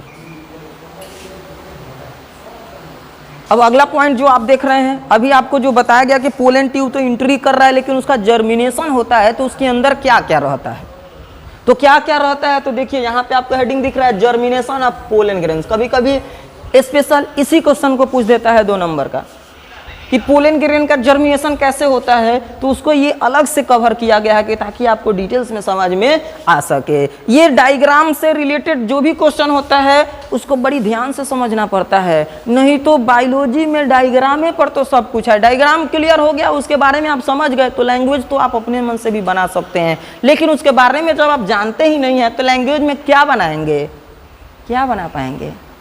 न्यूज चैनल थोड़ी है कि कुछ भी इधर उधर का बात लिख देंगे, इसमें जो पॉइंट वाइज आपको क्लियर करना पड़ता है, नहीं तो सब उल्टा पुल्टा हो जाएगा। तो यहाँ पे आपको क्या दिख रहा है, germination of pollen grain. Pollen grain का जर्मिनेशन, पोलन ग्रेन आप यहाँ पे देख रहे हैं, ये डबल कवरिंग से घिरा हुआ है, इनर लेयर है और इसका ये आउटर लेयर है। अब यहाँ पे देखिए ये पोलन ग्रेन जो है आपको इसके अंदर 2 न्यूक्लियस दिख रहा है, और इसको हम लोग बाई न्यूक्लिएट पोलन ग्रेन के नाम से जानते हैं। इसमें एक जो होता है जेनरेटिव न्यूक्लियस है, छोटा वाला, बड़ा वाला जो है ट्यूब न्यूक्लियस है, या इसको हम लोग क्या कह सकते हैं, इस ट्यूब न्यूक्लियस को हम लोग वेजिटेटिव न्यूक्लियस के भी नाम से जानते हैं। अब यहाँ पे आप देख रहे हैं कि जो जेनरेटिव न्यूक्लियस है वो क्या करता है, डिवाइड कर 2 मेल गैमीट बनाता है, जो कि ये मेल गैमीट क्या होता है, डबल फर्टिलाइजेशन के लिए रिस्पॉन्सिबल होता है। यही दोनों मेल गैमीट के चलते डबल फर्टिलाइजेशन होता है। और यहाँ पे जो ये ट्यूब न्यूक्लियस जो आप देख रहे हैं, ये ट्यूब न्यूक्लियस ये पोलन ट्यूब के आगे की तरफ धीरे धीरे ये बढ़ते चला जाता है, जिसके चलते ये पोलन ग्रेन का जो पोलन ट्यूब बन रहा है वो धीरे धीरे आगे की तरफ बढ़ेगा। क्वेश्चन कभी कभी ये पूछ दिया जाता था, यानी क्वेश्चन कभी कभी ये भी पूछ दिया जाता है कि ये जो पोलन ग्रेन है उसमें 2 लेयर है, ये जानते हैं। आउटर लेयर जो स्ट्रांग होता है, हाईली रेजिस्टेंट मटेरियल से बना होता है, जिस पर न ही एसिड का कोई प्रभाव पड़ता है, न कोई एंजाइम का प्रभाव पड़ता है, और न ही कोई एल्कलीज का प्रभाव पड़ता है। तो ऐसे कंडीशन में वो किसी से बना होता है, तो स्पोरोपोलेनिन नामक केमिकल से बना होता है। जब इतना ये चारों तरफ से हार्ड होता है तो पोलन ट्यूब किसी से बन जाता है, और कैसे उसमें से पोलन ट्यूब बाहर आ जाता है, तो आपको याद रखना होगा कि कुछ इसमें ऐसा भी स्थान होता है, ये जो आउटर लेयर में, जहां पर आपको पता है कि कुछ स्थान पर जो एक्सटर्नल इसका लेयर है, जिसको हम लोग स्पोरोपोलेनिन कह रहे हैं, वो नहीं रहता है, अब्सेंट रहता है। उस स्थान को हम लोग जर्म पोर के नाम से जानते हैं। क्या कहते हैं? जर्म पोर के नाम से। और उसी जर्म पोर के पास से क्या होता है? पोलन ट्यूब बाहर की तरफ निकलता है। अब ये जो होता है, यानी कि मोनोकॉप्लेट भी होता है जर्म पोर, और ट्राइकॉप्लेट भी होता है।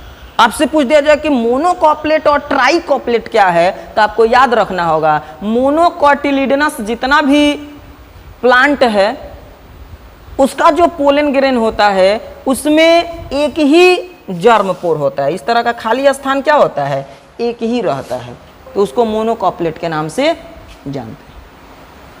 और जो डाइकोटिलिडनस प्लांट है एंजियोस्पर्म में, उसमें क्या होता है? ये जर्म पोर की संख्या जो होता है यानी 3 रहता है। कितना रहता है? 3 रहता है। ये भी कभी कभी क्वेश्चन पूछ दिया जाता है कि मोनोकॉटिलिडनस जो पोलन ग्रेन है उसमें ये जर्म पोर की संख्या कितना होता है, तो बताएंगे 1। अगर डाइकोटिलिडनस में पूछ दिया जाए या डाइकॉट्स में पूछ दिया जाए तो उसमें कितना बताएंगे? 3 बताएंगे। क्या बताएंगे? तो जर्म पोर। यही जो जर्म पोर है, इसी स्थान से क्या होता है? पोलन ट्यूब बाहर की तरफ निकलता है। लेकिन अब आपसे क्वेश्चन पूछ दिया जाए कि पोलन ट्यूब को बनाने में ये कौन सा लेयर हेल्प करता है, तो आपको याद रखना होगा ये स्पोरोपोलेनिन, तो ये बाहर हार्ड लेयर है, और जो अंदर वाला लेयर है ना, जिसको इंटाइन कह रहे हैं, ये इंटाइन जो लेयर होता है वो पेक्टिन और सेलुलोज से, यानी पेक्टोसेलुलोज से बना होता है। ये सॉफ्ट होता है। यही इंटाइन वाला लेयर धीरे धीरे क्या होता है? पोलन ट्यूब के फॉर्म में ग्रो करता है। क्लियर हो गया कि पोलन ग्रेन के अंदर वाला जो लेयर इंटाइन है, वही इंटाइन जो होता है पोलन ट्यूब के फॉर्म में ग्रो करता है, और मेल गैमीट को लेकर, यानी वो मेल गैमीट किसी से बना है, तो जो जनरेटिव न्यूक्लियस है उसी से 2 मेल गैमीट बना है। और आपसे ये पूछा जाए कि ये वेजिटेटिव न्यूक्लियस और जनरेटिव न्यूक्लियस क्या है, तो इसके लिए आप पिछले लेक्चर को जाकर देखिए, आपको इसका डिटेल्स बताया गया है। जब पोलन ग्रेन पढ़ाए थे उसमें आपको एकदम एक एक पॉइंट क्लियर हो जाएगा, आपको कोई डाउट नहीं होगा। लेकिन यहाँ पे आपको याद रखना होगा कि जनरेटिव न्यूक्लियस से 2 मेल गैमीट बनाता है। वेजिटेटिव न्यूक्लियस जो होता है सिर्फ वो क्या करता है? पोलन ट्यूब के अग्र सिरे पर रहता है और धीरे धीरे आगे की तरफ बढ़ते चला जाता है। और इस तरह पोलन ग्रेन का क्या होता है? जर्मिनेशन होता है। लेकिन पोलन ग्रेन का जर्मिनेशन कहाँ पे हो रहा है?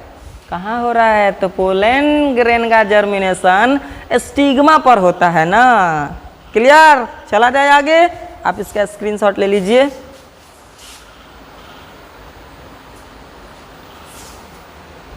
जैसे आपको देखिए यहाँ पे एक पॉइंट और दिख रहा है कि tube nucleus degenerate after pollen tube reach ovary, यानी जो ये ट्यूब न्यूक्लियस आपको यहाँ पे दिख रहा है, जब ये ओवरी में पोलन ट्यूब एंट्री कर जाता है तो उस समय ये क्या होता है?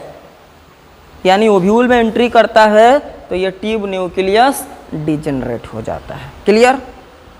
और ये बच जाता है कौन कौन? 2 मेल गैमीट, जो कि डबल फर्टिलाइजेशन के लिए रिस्पॉन्सिबल होता है। एक मेल गैमीट एग सेल से फर्टिलाइज करता है, और सेकंड जो मेल गैमीट है यानी दूसरा मेल गैमीट है वो क्या करता है? पोलर न्यूक्लियाई से फर्टिलाइज्ड करता है। तो आपको क्लियर हो रहा है ना? तो चलते हैं अगले पॉइंट की ओर। देखिए बहुत देर से आप इंतजार कर रहे हैं कि अभी तक एक भी क्वेश्चन नहीं आया, तो आ गया आपके सामने। देखिए स्क्रीन पर दिख रहा है, कुछ भी नहीं दिख रहा है, दिख नहीं रहा है। कितना बेहतरीन सा क्वेश्चन है, अभी बुला देते हैं। देखिए आ गया आपके सामने। क्या कह रहा है? The pollen grain germinate on the stigma to produce a. Pollen grain stigma पर जर्मिनेट होकर किस चीज का निर्माण करता है। तो आइए, फर्स्ट ऑप्शन आपको दिख रहा है जाइगोट, सेकेंड ऑप्शन आ गया जिसको मेल गैमेट कहते हैं, थर्ड ऑप्शन देखिए आपको दिख रहा है पोलन ट्यूब, और फोर्थ ऑप्शन भी दिख रहा है नॉन ऑफ दीज। तो फटाफट कमेंट करना शुरू कर दीजिए कि पोलन ग्रेन स्टिग्मा पर जर्मिनेट होने के बाद से क्या बनाता है। कमेंट रुकना नहीं चाहिए। अगर आप बेहतरीन तरीके से समझे हैं तो 100% इसका करेक्ट जवाब आना चाहिए। तो आप फटाफट कमेंट करना शुरू कर दीजिए। कितने बच्चे का देखते हैं एकदम करेक्ट आंसर आ रहा है। एकदम आने दीजिए एकदम। आपके तो कमेंट को देखकर हार्ट मेरा गार्डन हो जाता है। वाह, क्या गजब, बहुत बच्चों ने सही जवाब भेजा है। तो देखिए आपको स्क्रीन पर दिख रहा है, इसका सही जवाब होगा ऑप्शन, क्या बोल दें, बोलिए देते हैं, option C is the best answer of this question. C बोले तो चंदन सर समझते नहीं है क्या, समझ लीजिए। देखिए ये है पोलन ट्यूब। पोलन ग्रेन जब जर्मिनेट करता है स्टिग्मा पर तो पोलन ट्यूब का फॉर्मेशन न करता है। ये बात आपके खोपड़िया में गया कि नहीं गया, समझ में आ रहा है ना। तो चलिए आगे भी चलते हैं। बहुत आनंद आ रहा है तो खुशी के साथ लगे रहिए और इस प्लेटफॉर्म से जुड़े रहिए। तो चलते हैं अगले पॉइंट की ओर। देखिए आपको स्क्रीन पर क्या दिख रहा है, क्या दिख रहा है, entry of pollen tube into ovule.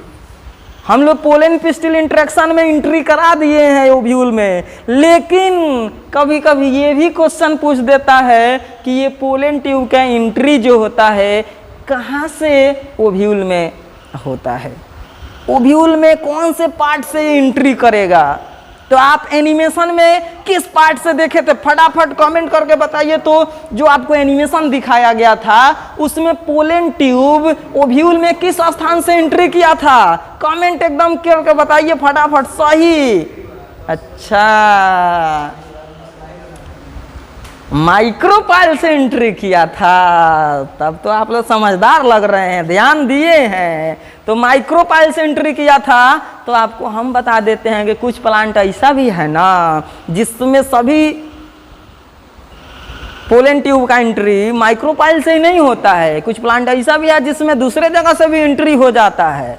तो ये भी आपको बताना पड़ेगा ना, तो हम बता देते हैं, आप समझ लीजिए क्या कह रहा है। Entry of pollen tube into ovule, यहाँ पे देखिए entry of pollen tube into ovule take place through micropyle, chalaza और इंटेगुमेंट। यानी वो माइक्रोपाइल से भी एंट्री कर सकता है ओव्यूल में, या चैलेजा से भी एंट्री कर सकता है, और नहीं तो इंटेगुमेंट या फ्यूनिकल से भी एंट्री कर सकता है।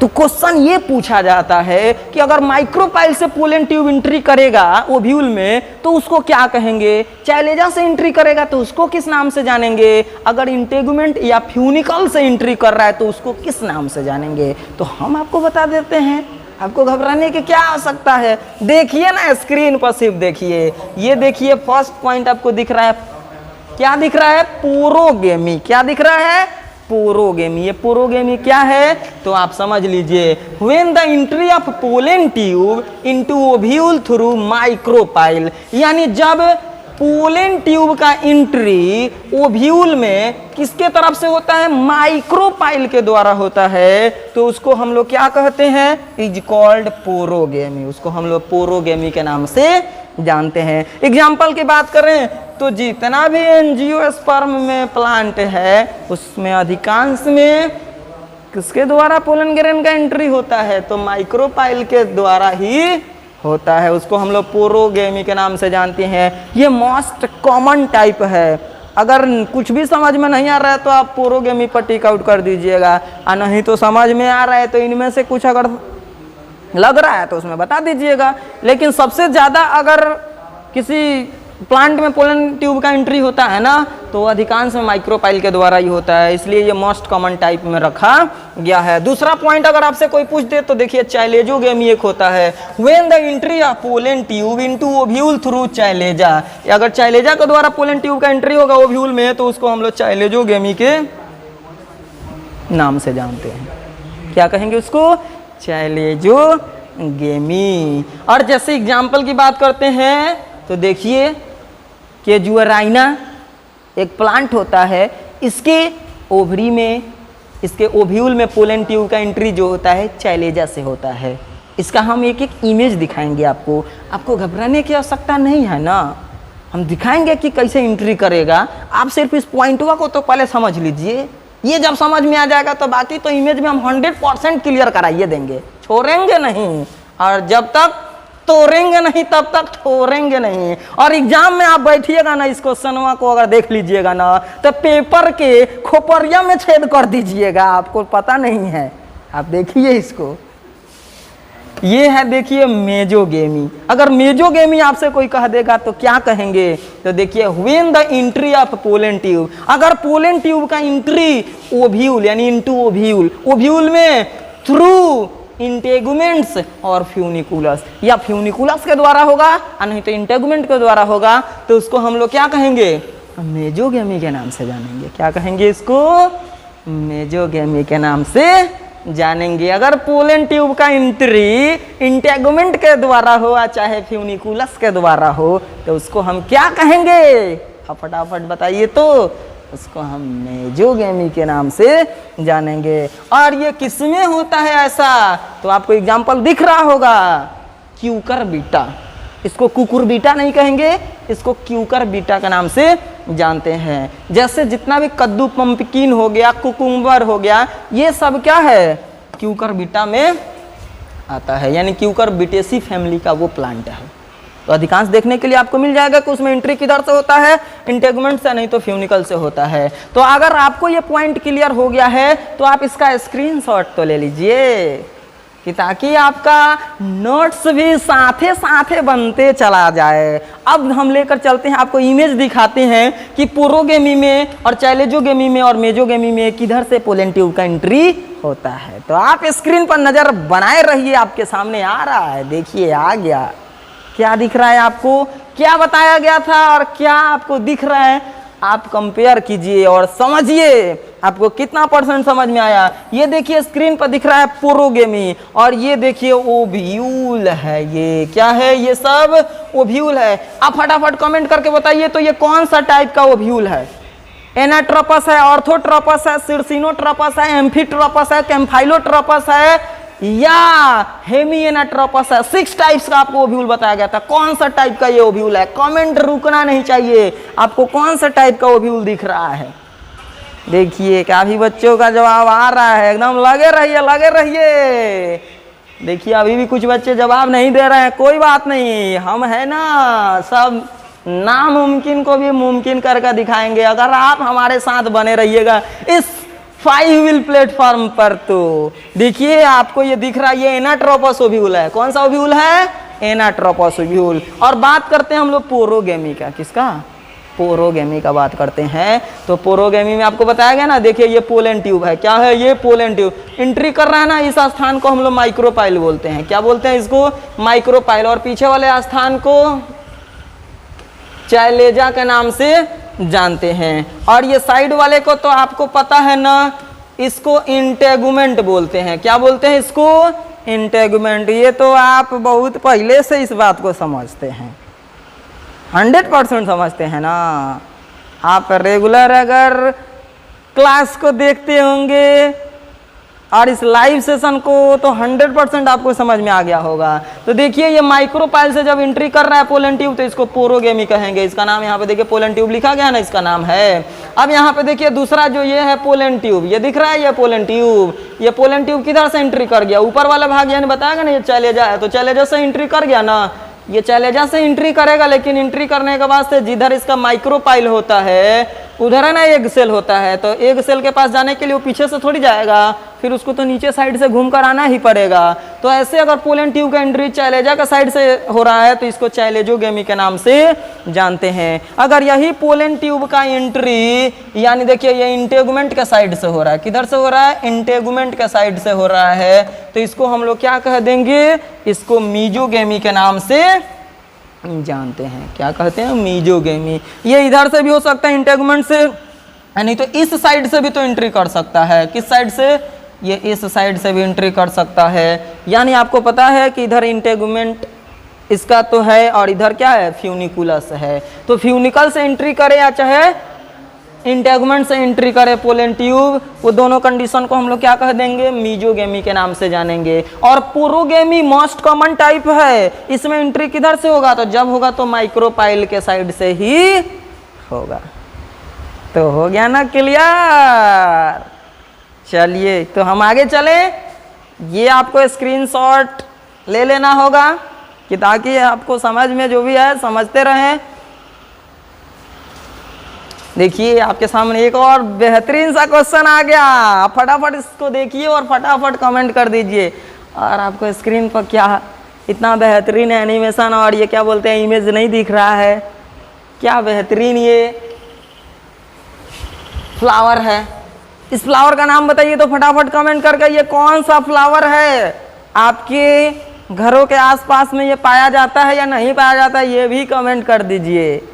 हाँ यही तो है सनफ्लावर। इसका नाम सनफ्लावर क्यों रखा गया पता है, जिधर जिधर सन से लाइट आता है उधर ही अपना फेस घूमते चला जाता है, इसलिए इसको सूर्यमुखी के भी नाम से जानते हैं। अब बात करते हैं इस पॉइंट पे, इस स्क्रीन पर आने वाले क्वेश्चन का। किसकी बात करेंगे, इस स्क्रीन पर आने वाले क्वेश्चन का। तो देखिए आपको ये स्क्रीन पर क्वेश्चन आ गया, क्या कर रहे हो, when the entry of pollen tube into ovule through micropyle is called, यानी पोलन ट्यूब का एंट्री अगर माइक्रोपाइल के द्वारा ओव्यूल में हो रहा है तो क्या कहेंगे उसको। आपके सामने ऑप्शन है, उसको बोलते हैं पोरोगेमी, सेकंड ऑप्शन है मीजोगेमी, थर्ड ऑप्शन है चैलेजोगेमी, या फोर्थ ऑप्शन है नॉन ऑफ दीज। फटाफट कमेंट रुकना नहीं चाहिए। अगर आपको 100% समझ में आया है तो आपका जवाब एकदम करेक्ट ही आएगा, नहीं तो आएगा ही नहीं।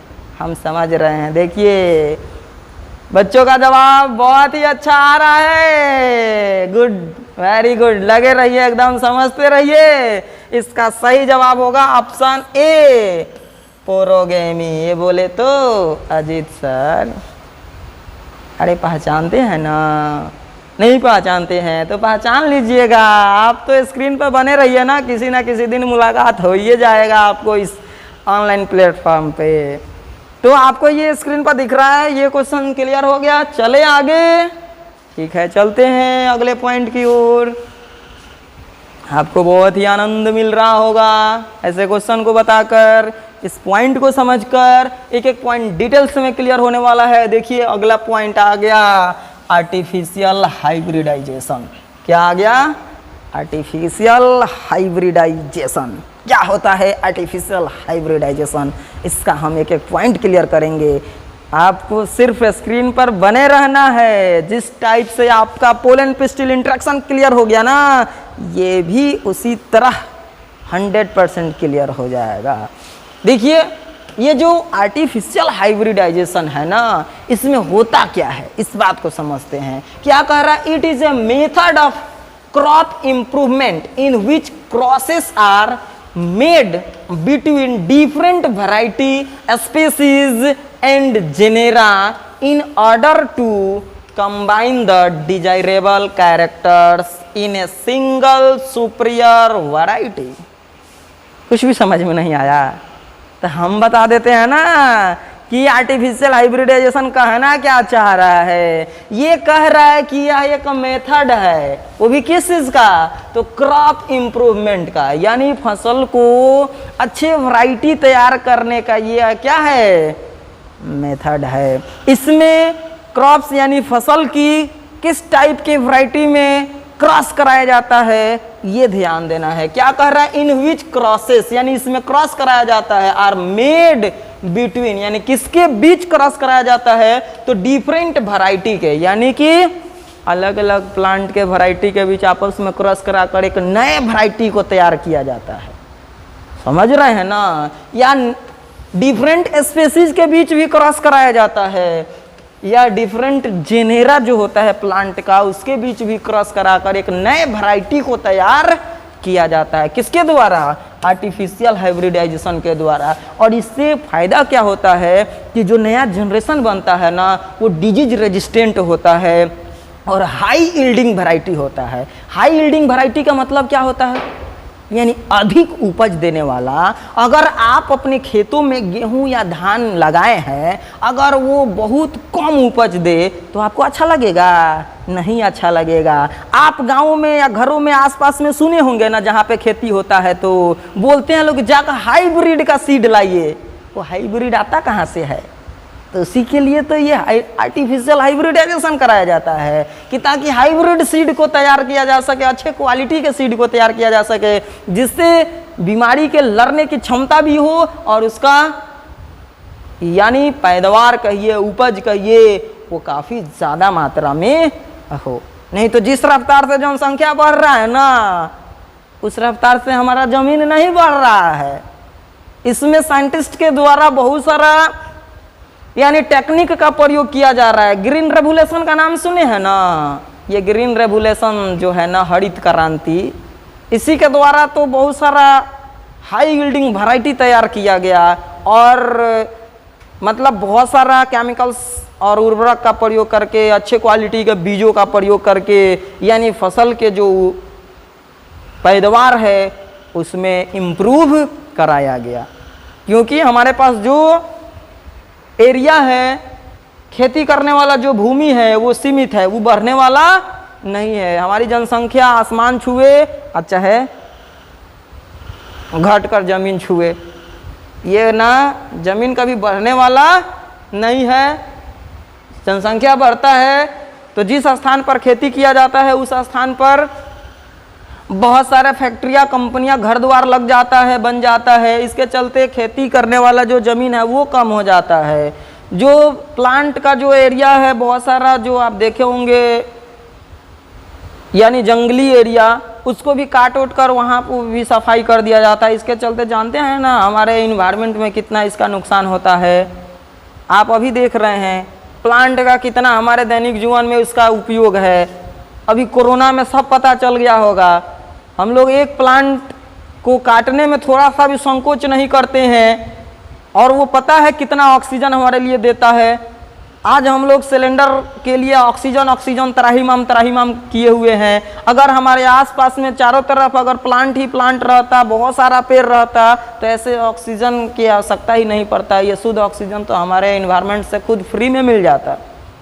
सोचिए, तो इसके लिए हम सबको शपथ भी लेना होगा कि जब मन करे तब एक ज़रूरत के हिसाब से पेड़ लगाते रहे। बहुत लोग इंतज़ार करते हैं कि हम पर्यावरण दिवस, इन्वायरमेंट डे पर पेड़ लगाएंगे। अरे इन्वायरमेंट डे तो अगर मनाइएगा तो डेली आपके लिए होगा, लेकिन घबराइए मत, तो भी आ ही रहा है, बहुत जल्दी आ जाएगा। 5 जून को आएगा इन्वायरमेंट डे और आपको क्या करना है, इसके लिए एक पेड़ तो लगाना ही है कि ताकि हमारे यहाँ पे क्या हो, ऑक्सीजन की सप्लाई हो सके और लोगों को जो ये परेशानी हो रहा है ये परेशानी नहीं हो। तो आप सब शपथ लेते हैं, उस दिन तो लगाना ही है, लेकिन कल भी जब समय मिले तब आप एरिया को देखिए और वातावरण को देखिए, वहाँ पे पेड़ लगाइए ही लगाइए। इससे आपको शुद्ध ऑक्सीजन मिलेगा, फल भी मिलेगा और धूप से भी आपकी सुरक्षा करेगा। क्लियर? चलते हैं अगले पॉइंट की ओर। तो आपको ये पता चल गया कि आर्टिफिशियल हाइब्रिडाइजेशन में नए वैरायटी को तैयार करने के लिए क्या किया जाता है।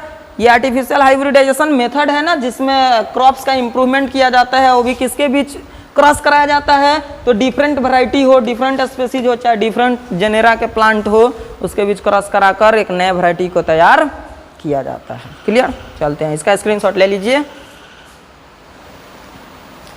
देखिए आर्टिफिशियल हाइब्रिडाइजेशन का क्या टेक्निक है, उसमें हम लोग क्या क्या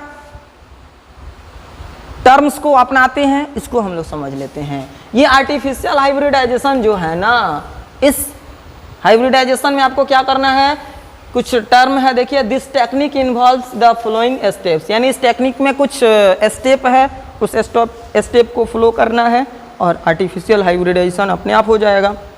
कैसे होगा? तो देखिए क्या करें, सिलेक्शन ऑफ सुटेबल पेरेंट्स। सबसे पहले आर्टिफिशियल हाइब्रिडाइजेशन करने के लिए प्लांट के सुटेबल पेरेंट को सिलेक्ट करना होगा।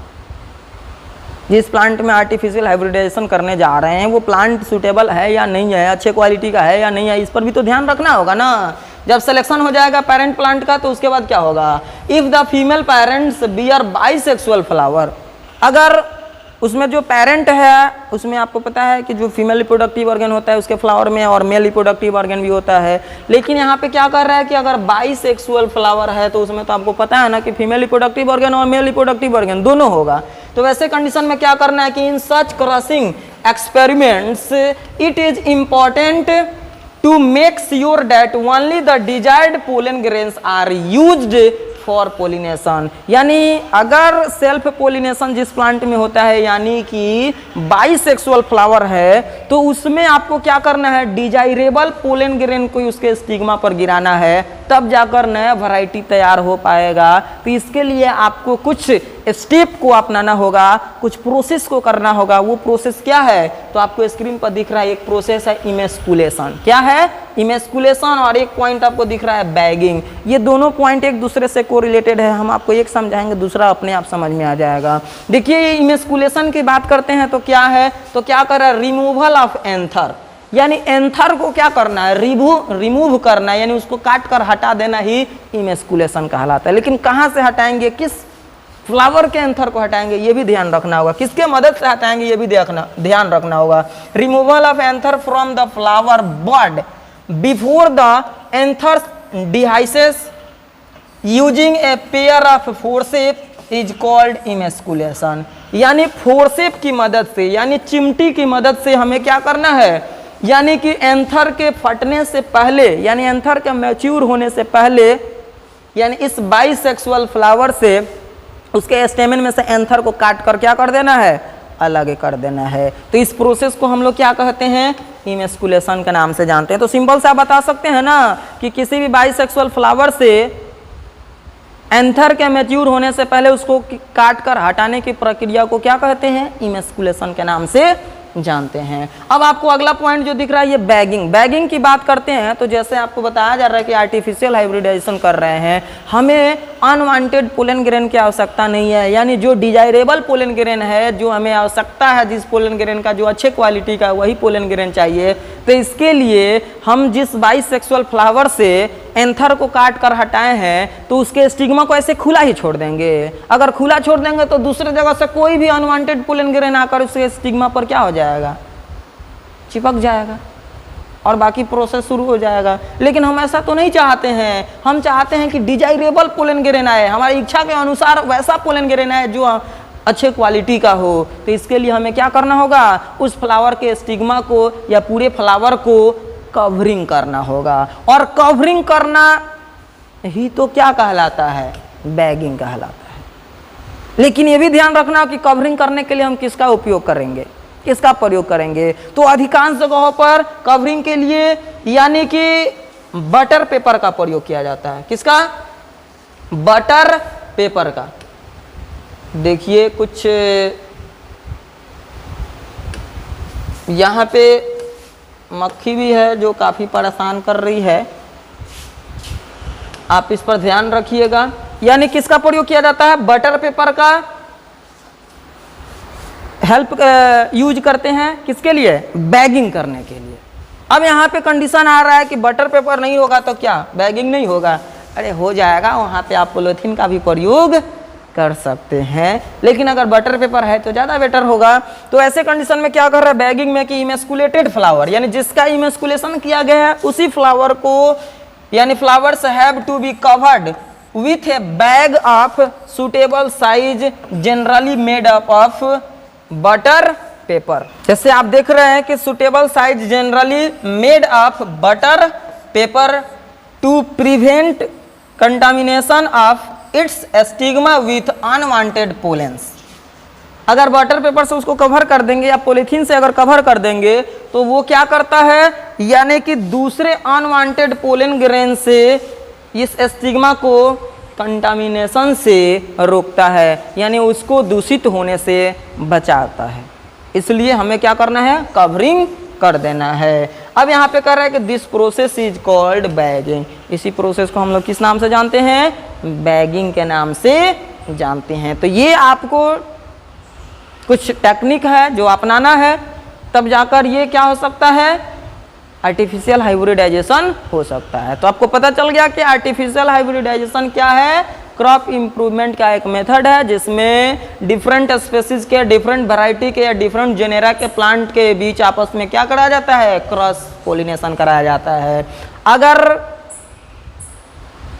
ये बाइसेक्सुअल फ्लावर है तो उसमें एक प्रोसेस किया जाता है जिसको इमेस्कुलेशन कहते हैं, जिसमें एंथर को रिमूव कर दिया जाता है मैच्योर होने से पहले, और उसके बाद बटर पेपर से या नहीं तो पॉलीथीन से उसको कवर कर दिया जाता है, जिस प्रोसेस को बैगिंग कहते हैं। ये क्यों किया जाता है बैगिंग, ये भी बात आप समझ गए हैं कि अनवांटेड पोलन ग्रेन से कंटामिनेशन से प्रिवेंट करने के लिए, यानी कि अनवांटेड पोलन ग्रेन से उसकी सुरक्षा करने के लिए। अब यहाँ पे अगला पॉइंट क्या कह रहा है, देखिए आपको स्क्रीन पर दिख रहा है, कुछ इमेस्कुलेशन दिख रहा है और बैगिंग का इमेज दिखाया गया है। ये आपको देखिए एक कैंची की मदद से भी आप कर सकते हैं, चाहे फोर्सेप यानी चिमटी की मदद से भी क्या कर सकते हैं, इस एंथर को काट कर हटा सकते हैं। ये इसका स्टिग्मा वाला पार्ट है, क्या है, स्टिग्मा वाला पार्ट है, और ये क्या है, एंथर है। यानी ये पेरेंट में आप देख रहे हैं ये फीमेल पेरेंट है और ये क्या है, मेल पेरेंट है। तो ऐसा किस फ्लावर में करना है, जो फीमेल पेरेंट जिसको मान रहे हैं, जिसमें सिर्फ फीमेल गैमेट को बचाना है, बाकी एंथर को क्या कर देना है, रिमूव कर देना है। और रिमूव करेंगे तो इस प्रोसेस को हम लोग क्या कहते हैं, इमेस्कुलेशन, यानी रिमूवल ऑफ एंथर। इसको किस नाम से जानते हैं, इमेस्कुलेशन के नाम से जानते हैं। और यहाँ पे देखिए ये मेल पेरेंट में ऐसा नहीं करना है, इसमें भी तो सेम टू सेम, ये भी बाइसेक्सुअल है, ये भी बाइसेक्सुअल, लेकिन किसी एक में का ही कि हमें क्या करना है, एंथर को रिमूव करना है, इसी को इमेस्कुलेशन कहते हैं। अब यहाँ पे क्या करेंगे, इसके बाद बैगिंग कर देंगे। जिस फ्लावर का इमेस्कुलेशन किए हैं तो इमेस्कुलेटेड फ्लावर को बैगिंग करते हैं। देखिए यहाँ पे एक पॉलीथीन के अंदर, इन बटर पेपर से चाहे पॉलीथीन में, इसको क्या करना है, यानी कि बांध देना है इस फ्लावर को, कि ताकि इस पर कोई अनवांटेड पोलन ग्रेन नहीं आए। तो आप समझ रहे हैं, बैगिंग भी समझ गए और ये इमेस्कुलेशन भी समझ गए। इसका भी आप स्क्रीनशॉट ले सकते हैं कि ताकि आपको समझ में आ सके। अब यहाँ पे देखिए ये जो फ्लावर है ना, ये किसमें का है, मटर का है। तो बाइसेक्सुअल फ्लावर में ऐसा करना है, यूनिसेक्सुअल में इमेस्कुलेशन करने की आवश्यकता ही नहीं है। जरूरत पड़ने पर बैगिंग कर सकते हैं लेकिन इमेस्कुलेशन करने की आवश्यकता नहीं है। तो देखिए यहाँ पे अगला पॉइंट में आपको दिख रहा होगा, अगला पॉइंट में देखिए आपको फर्स्ट पॉइंट बताया गया कि सेलेक्ट करना है अच्छे क्वालिटी के पेरेंट को, और उसके बाद से अगर सेकंड नंबर में बताया गया था कि अगर बाइसेक्सुअल फ्लावर है तो उसके एंथर को क्या करना है, रिमूव करना है, और उसके बाद से बैगिंग कर देना है। उसके बाद क्या करना है, dusting of pollen grains from anthers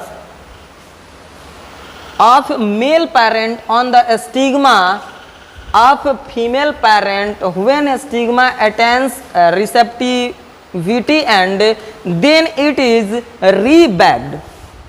यहाँ पे कह रहा है कि जिसका इमेस्कुलेशन किए थे उसका स्टिग्मा जब मैच्योर हो जाता है तो उस पर पोलन ग्रेन को डस्टिंग करना है, यानी पोलन ग्रेन को उस पर क्या करना है, गिराना है, मेल पेरेंट के एंथर से लेकर किस पर, स्टिग्मा पर, वो भी फीमेल पेरेंट के।